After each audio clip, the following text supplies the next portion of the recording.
السلام علیکم ورحمۃ اللہ وبرکاتہ۔ بسم اللہ الرحمن الرحیم۔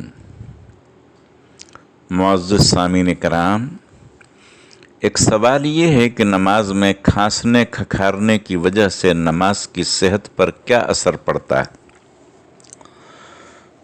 تو اس مسئلے کی تحقیق و وضاحت علماء کرام نے اس طرح سے بیان فرمائی ہے کہ اگر گلے میں بلغم وغیرہ پھنس گیا ہو تو کھانس کر یا کھکھار کر گلا صاف کر سکتے ہیں، اس سے نماز کی صحت پر کوئی اثر نہیں پڑتا اور نماز درست و جائز ہے، کیونکہ ایسا کرنا صرف ضرورت اور مجبوری کی وجہ سے۔ اسی طرح اگر کوئی کھانسی کا مریض ہو تو اس مریض کو چاہیے کہ کھانسی روکنے کی کوشش کرے۔ کوشش کے باوجود اگر کھانسی نہ رکے تو یہ بھی معذوری اور مجبوری ہے اور اس کی بھی نماز درست ہے۔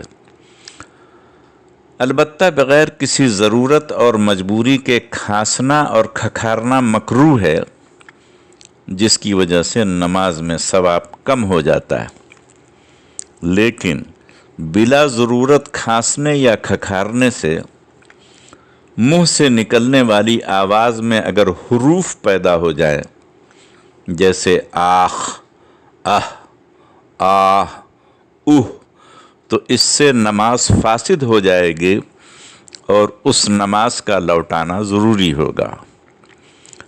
ہاں، کسی وجہ سے کسی کو جتلانا مقصود ہو کہ میں نماز میں ہوں تو جان بوجھ کر کھکھارنے کی اجازت ہے، بشرطے کہ اس میں حروف پیدا نہ ہوں، نماز درست ہو جائے گی۔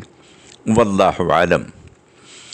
اس مضمون کے دلائل کی بنیاد بخاری اور مسلم کی روایتوں پر ہے اور در مختار وغیرہ فقہی کتابوں میں اس کی تفصیل موجود ہے۔